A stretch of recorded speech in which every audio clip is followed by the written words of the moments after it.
What's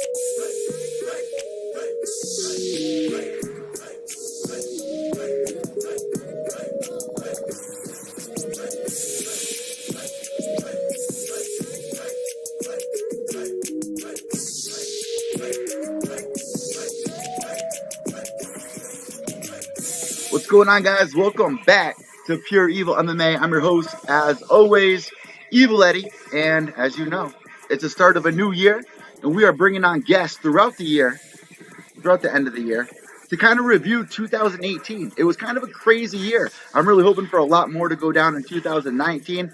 But before we jump into 2019 tomorrow, which UFC Brooklyn's going down just a couple of miles away from here, we got to sum everything up. That's the best part of the entire year if you're an MMA media member. So tonight we got Craig Allen from Fight Night Picks joining us, and you guys heard him on the show earlier this year. Let me cut the music. Let's cut the music. Cut. What's going on? How you doing tonight? I like what you've been doing. There's been a lot of people in the MMA sphere that have really grown over the past couple of years, and I wish nothing but the best to everyone into this year. Yeah, man, before we jump into our topics, and just for everybody that's tuning in on the podcast, videocast, wherever you're tuning in to Pure EVil MMA's End of the Year show, we are going to be talking about debut of the year and also walkout of the year. Two very exciting things that mean a lot. I mean, the debut of the year, it's always exciting to see what people can do. And every year, it really seems like the last couple of prospects kind of fell through in 2018 that were coming in from 2017, whether it was Mark Diakese or Lando Venata. There was a couple of guys that we really had high hopes for that just didn't pull it off in 2018. Even Sugar Shane O'Malley, even though he was kind of on the sidelines, I'm looking forward to what Sugar can do in 2019. He's a little set back right now. It's not like he's on a losing streak or anything, but we have a lot to talk about. But before we jump into that, you brought up PFL. Now, I was at PFL. That was on New Year's Eve in New York. Absolutely crazy. You tuned in from home. You just brought up Ray Cooper. I was sitting right behind his family. There was about 40 people there in his family. And if you've gone to live events, it's so hard to see the fighter's family react to a fight, especially if their family members losing. That's one of the hardest things to witness. And Ray Cooper, when there's $1 million on the line, his brother was right next to us. And I kind of wish PFL put us closer to the cage, away from the audience, because it kind of makes things a little awkward. His brother was going so hard. I don't blame him, because $1 million on the line, your little brother or older brother has a chance to win that much money.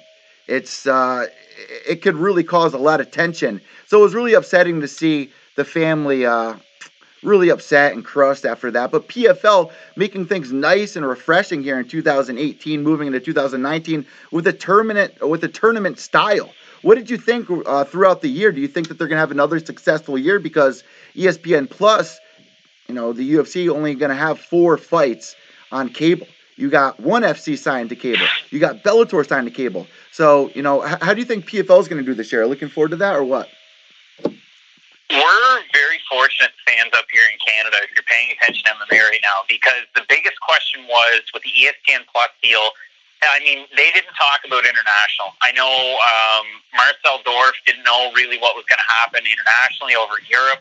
Everyone in Canada kind of, hands in the air. What are we going to do? So if you're paying attention to UFC, the ESPN Plus prelims, your typical Fight Pass prelims, they're all going to be on TSN. You can catch all of the prelims on TSN, the main cards on TSN. In the States, as we know, your traditional Fight Pass prelims are going to be ESPN Plus. Then you've got It's 3 fights on big ESPN, Hernandez Cerrone, almost your air quotes, your main event, and then you move back to ESPN Plus again. So it's refreshing. I know you brought the graphic up on Twitter here not that long ago. It's really expensive to be a fan. If you're a fan up in Canada, you get the free content on TSN.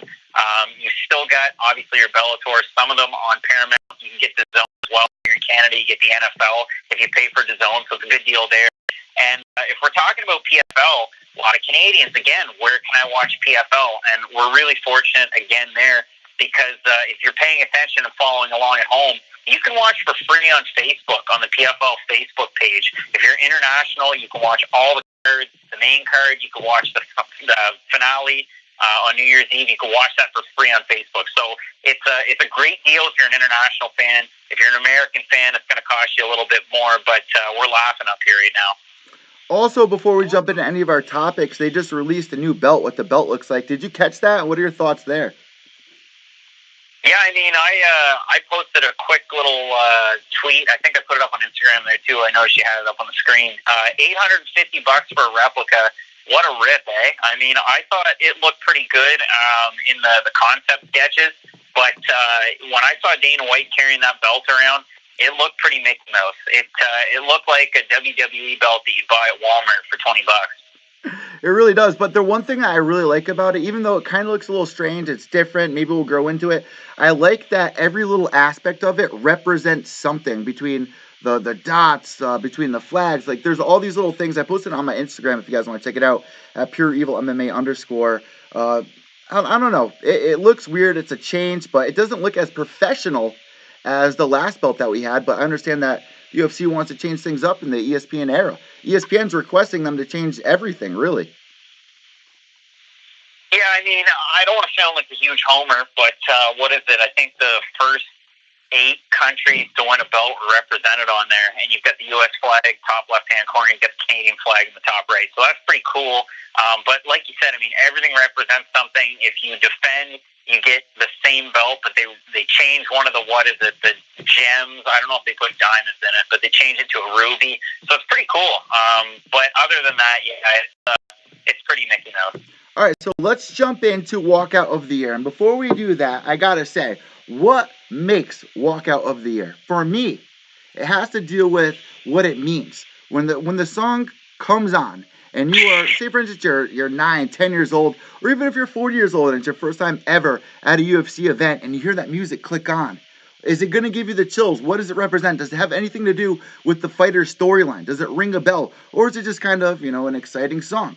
So before you made your pick for this, what did you take into consideration of being the #1 pick? Like, what did it need to have before you can actually crown it as the Walkout of the Year? 2 of them are out of left field.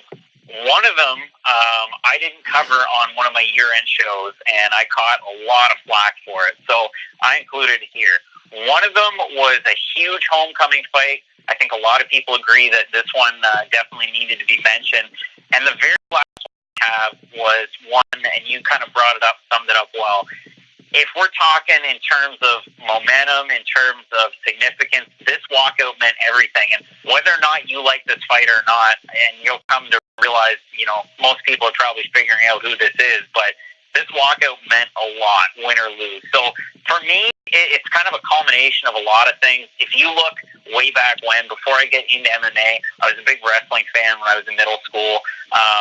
And it was so cool. You saw Triple H come in and spit in the water, and you see everybody do it. And it looks kind of cheesy, but it's cool back then. And Shawn Michaels coming in, and, the Heartbreak Kid, that was so cool. So for me, it's a little bit cool. It's a little bit of old school, the production value, and at the same time, it's got to be some of that significance too. So let's jump right into it. I mean, who did you give your Walkout of the Year to? And before you say that, I gotta say, let us know what you guys would crown down below in the comments. So Craig, who did you give your Walkout of the Year to? So I'm going to walk you through 3 of them before I tell you my pick. Perfect. So I have 3 different, 2 of them kind of out of left field. The first one is Jae Hyuk Hyo from Road FC 50.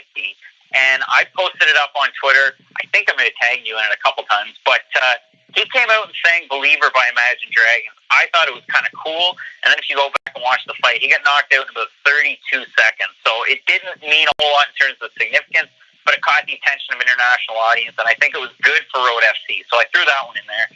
Another good one was Andy Wynn, the American, at Ryzen 13. This was one that I left out when she came out to Smooth Criminal. It was pretty cool. She had Andrea Lee in her corner as a teammate. Yeah. So that one was big. I mean, a lot of people were disappointed that I didn't include that in my top 4 the last time, so I'll include it there. Well, wait. Yeah. Just tell people why that was important, because they call everything that she went through this year with Andrea Lee. They call her Annie. So that was the significance there with what she went through this year with her husband, and the song actually meant something when they played it. So that definitely makes sense to put that on the list. Yeah, and I mean, another one, and you talk in terms of significance and even a national pride, if you want to say it. Darren Till at UFC Liverpool, and an honorable mention here at number 2 would be Paddy Pimblett against Soren Bach. I mean, Paddy Pimblett's got a combo, like 3 different songs, and when he fought last in Liverpool, and that's why, kind of likening them, he's a Scouser. He's a big deal there at home. But Darren Till, when he came over to Sweet Carolina, Eddie, you would know this, and I'm a big Red Sox fan up here. I'm probably a 6-hour drive from Boston, but Sweet Caroline means a lot of things to a lot of different people in New England. And back home in Liverpool, it was a big deal for Darren Till. Everybody was singing it. The crowd was so loud. So it was a huge deal, and I think you'd have to agree with that one there. But it's not my number 1. So who is your number 1? Number 1, and if you've ever paid a lick of attention to Fight Night Picks, you know how I feel about this fighter, Conor McGregor. Conor McGregor at UFC 229, that's my number 1. That's the best walkout of the year. When they had the legit foggy dew, they had the green dim lights on the canvas, you had the smoke coming in, and then McGregor made his entrance and switches over to Notorious. I mean, that was huge. It was the biggest fight of the year, arguably. And we know the result, but man, before that fight, that was awesome to see. It's the chills. And I want to mention something before I give away my top pick for walkout song or walkout of the year.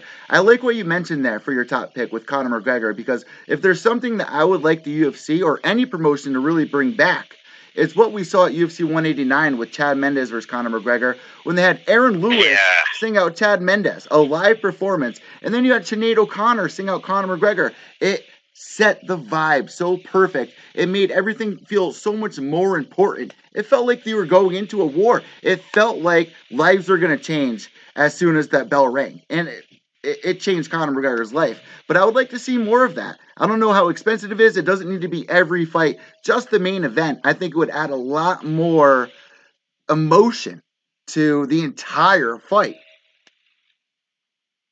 I mean, it sucked when I talked about Darren Till and how cool that walk-in was. If you go on UFC.tv on Fight Pass and you want to watch that, they won't show you the intro. And I understand, rights issues with the songs and everything. They'd have to pay a boatload of money to have them. But you're right. I mean, you look at the intros for WWE, and I look back as a fan way back when. That was huge for me. I thought that was the coolest thing. And they have the fireworks. And look at Dave Bautista, a huge movie star now. But back then, it was so cool to see his intro. And moving it into, combat sports, it has its place for sure. And we've seen it in, over shows like a One Championship where they show them walking all the way through backstage, all the way in, and they have huge video boards. You watch ACB, which is now ACA. They do it. And Ryzen, I mean, they're huge for it. So it'd be great if we could see that in the UFC. I mean, Bellator does a decent job. Another honorable mention would be David Rickles, because the caveman put a lot into his intros. But wish the UFC would pick up some slack and put more emphasis on them for sure. So let me crown my walkout of the year. You mentioned his name already. He didn't get your number 1 pick, but it has to go to Darren Till, just because, and let me explain why before anyone freaks out that I'm picking Darren Till. It's because of what it meant.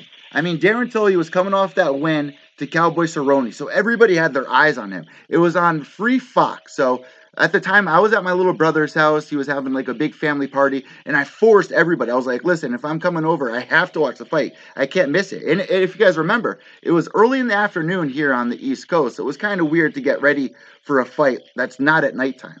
So for Darren Till moving in, I was telling everybody what they can expect. And everyone that was sitting down, I think it was my brother's fiance's father and the sisters, and they all said the same thing, like, wow, I'm ready for this fight. It got everybody geared up. Him coming out to Sweet Caroline, the crowd singing, it just meant so much. And even though it wasn't the most exciting fight, it gave me the goosebumps. And at the end of the day, that's what matters. That's what people are going to remember.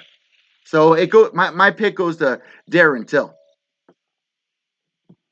Yeah, I mean, definitely can't disagree with you there. Another one that really got me in 2018, and he chose it in 2018. It wasn't his first big win, it was the second one, was Anthony Smith when he decided to choose Return to the Mac. I know Dominic Reyes uses it now. There's a lot of fighters in some of the smaller promotions that use it. Man, one hell of a song. It's a great one for sure. And for Anthony Smith, it kind of set him up. Then he came into Moncton, took on Uzdemir, had the song. Mark Montoya telling him what he can do as they're walking into the cage. And Smith was able to get it done, and now he gets the title shot. So that's another one that's kind of an honorable mention. But, man, if they pay more attention to the walkout day, that'd be awesome. You know what? You mentioned Return of the Mac. If you guys want to hear a good remix of that, go check out Post Malone. Post Malone actually covers that.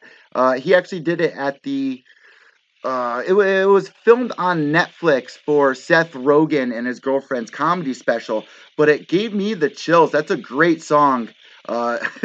And honestly, Anthony Smith has a great year headed up ahead of him. But before we move on, I got to give an honorable mention to the one guy that everybody gets the chills for when he walks out, and that's the Korean Zombie when he comes out to Zombie. And even though he didn't win, he won all 5 rounds up till the last second. But when he comes out, everybody is ready for that song to drop. And I think that's really important for a fighter, especially in this day and age when it comes down to entertainment aspect. I mention it nonstop because it's what the UFC is really pushing for. You need to represent yourself. Well, what is it about you that stands out? Is it your mustache? Is it your personality? Is it your walkout? And for the Korean Zombie, man, as soon as he makes that walkout, Anderson Silva as well, when he walks out to DMX, Ain't No Sunshine, and he wants that belt back, it gives you the chills, and it means a lot. And that's why we have to have this part of the end of the year show mentioned when it comes down to walkout, because those are the moments that a lot of people will remember at the end of the day. I think that you made some great picks.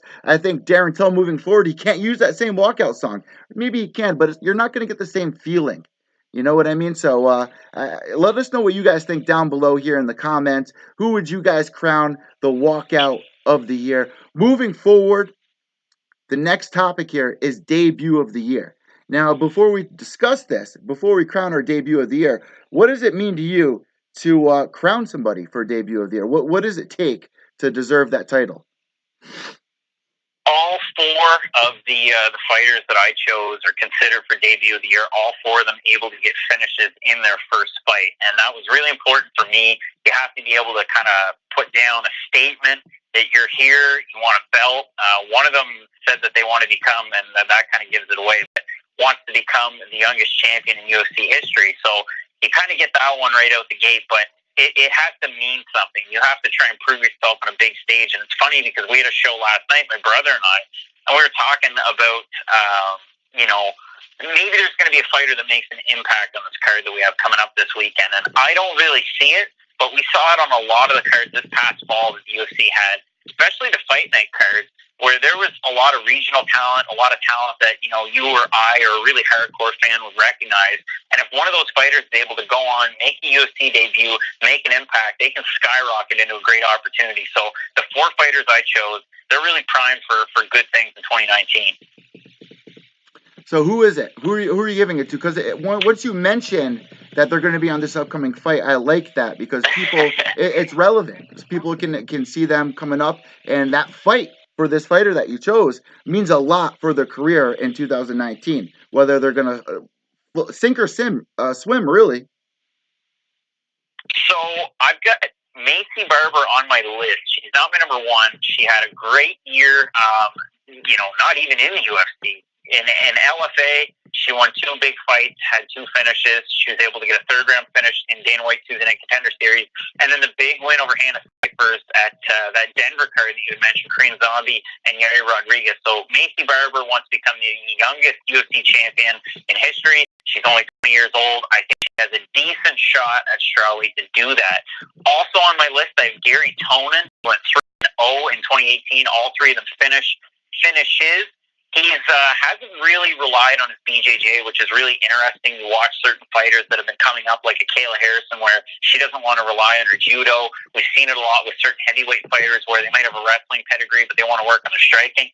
We've even seen it with Khabib. He wants to start striking more in boxing. So Gary Tonin, you have to have him on your list. He's a must-see guy in one championship.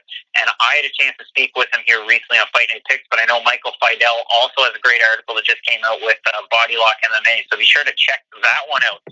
The other guy that I have before I crown my champ is Dylan Dennis. And a lot of people are going to think now talking about McGregor's best walkout, Dennis, but Dylan Dennis, we have see what's going to happen with the suspension. We'll find that out in, a week or two from now. But debuting at Bellator 198 in April, he was able to get a toe hold finish. The only other toe hold I can think of in not even recent memory, but one of my favorite fights to watch is Frank Mir and Tank Abbott. When Tank Abbott said, "I don't like pretty boys," and Frank Mir able to get it done with Dennis. But my number one, and you mentioned it, I mean, Alexander Hernandez coming in on short notice, 42-second knockout at UFC 222 over Beneil Dariush, a guy that's been there, done that, and he's proven that he's a tough UFC out. For Hernandez to get that win, that was huge, and that was a great debut. Now, not a great performance against OAM in Calgary in the summer, but still, I mean, he's taken on Donald Cerrone. If he's able to beat a legend like Donald Cerrone, man, Alexander Hernandez primed for a big 2019. Yeah, man, a huge fight for him. I mean, if you win this fight, you're in the talk. Look what happened to Darren Till. Nobody really knew who Darren Till was until he beat Cowboy Cerrone. Look what he was able to do in his last couple of fights, beating Beneil Dariush, beating Oliver Aubin-Mercier. I mean, OAM, man, he was on such a streak. To see him beat him was just like, wow. To beat Beneil Dariush, wow. And a lot of people are underestimating Alexander Hernandez. I like that pick. And we're going to see what happens tomorrow. We're going to see what happens tomorrow if he's eligible to be in that top talk. But for somebody to make a debut in 1 year and jump up the ranks like that to fight Cowboy Cerrone, you got a lot riding on you. And there's got to be a lot of pressure for Hernandez moving forward. Yeah, I mean, if you're a gambling fan, you were looking to make a bet on that. Last night I was talking about it. I think Hernandez he's over a 2-1 favorite. I think Cerrone's like a plus 165. You can get that. I'm picking Cerrone to win the fight, but you're right. If Hernandez can get the win, it's huge for him. So let me crown my number one debut of the year. I think it has to go to Israel Adesanya. Look what he was able to do this year. He had, I think, 3 fights in 2018 making his debut, and I think like February or March. And a lot of people were doubting him. And what he was able to do in that first fight, people weren't too pleased. Even Israel wasn't pleased. Then he goes out there, gets a couple more wins, and now he's going to be fighting Anderson Silva. That is another test. It's kind of like Hernandez. It's like this is the proving ground. So my number one pick has to go to Israel Adesanya. I think he's going to be the future champion. His personality, it sells. The UFC is dying for superstars right now. And I think Israel Adesanya has that written all over him. But if he can get past Anderson Silva, it's going to be legendary. It's going to be the passing of the torch. Am I picking Israel Adesanya? First, let me ask you, are you picking Israel Adesanya versus Anderson Silva? Who are you picking? Yeah, I mean, I'll back it up just a bit. If you go back, I did a 2018 show before UFC 232 on Dialogue, and I actually picked Israel Adesanya as my up-and-comer of the year. Like you said, 4-0 in 2018, 2 finishes. I also picked him as my male fighter of the year. So I didn't totally forget about Israel Adesanya. It was just Hernandez's debut on short notice, able to get it done that quick. That's my reasoning for picking him. But I can definitely understand, I mean, the win over Rob Wilkinson, I believe that was a second-round TKO that he was able to get, and a hell of a year. In the fight against Anderson Silva, I mean, yeah, I got to pick Israel Adesanya. I don't think it's even going to be close. Anderson Silva coming off a layoff. He's, kind of on the wrong side of 40 at this point.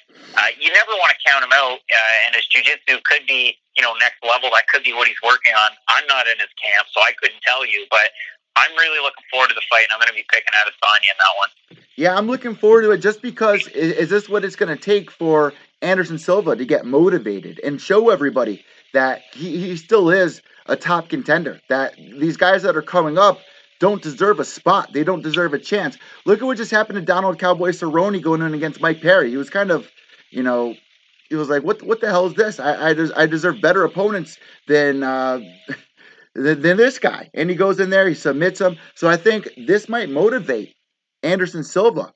But however, I am going to be picking Israel Adesanya to win this fight because one thing that frustrates me about Anderson Silva is I always feel like he can do more. He hasn't been pulling the trigger as much as he has been in the past. So I'm really anxious to see this fight, and it's going to really pave the way for the future of Israel Adesanya.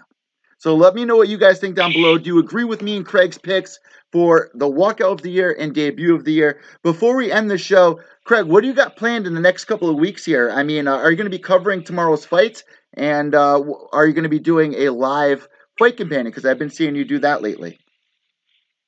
Yeah, I had a show there last night, and we were talking off air about live or not live. We decided to pre-record it. Still use OBS, but pre-record it nonetheless. Had an interview on there with a couple guys competing at King of the Cage Combat Zone February 23rd. Adrian Valleca and Anthony Romero. They're both Canadians. It's actually in the U.S. side of Niagara Falls where that fight's going to take place. So really looking forward to that. But yeah, as far as the fight companion, going to be doing one tomorrow for the ESPN and the second part of the ESPN Plus card. So the very last bit of the prelim and then the main card, we're going to be going live. We're also going to be on sportsbooth.tv, and if you've never heard of it, make sure you check it out. You can subscribe and follow us there. It's real-time interaction on there. There's a chat. You can see the fight card. There's a lot of neat stuff there. So we're gonna test the waters with that tomorrow, and really looking forward to it. And a reminder, you can find me on Twitter and Instagram at Craig Allen FNP. And Eddie, really want to thank you for bringing me on. It was great to catch up and to talk to you. Yeah, before I let you go, I got to ask you, you got to go cover a UFC event this year. What was that like, man? You know what? I started in April officially with a small little podcast where it was just me droning on and on about fights and stats and different stuff, and there's probably nobody listening. So for the past, 8 months to go the way they have, I just want to thank everybody that's been paying attention. I never thought I would cover a UFC event. I recently was accepted into the MMAJA as well, so I never really thought that something like that would ever come about. I covered my first fight card in June, the day after I talked to the promoters about getting credentials, and never thought that this would ever happen. So it was a great year, and as far as UFC Moncton went, it was awesome. I mean, there were only 3 of us there covering it, top to bottom, doing interviews behind the scenes.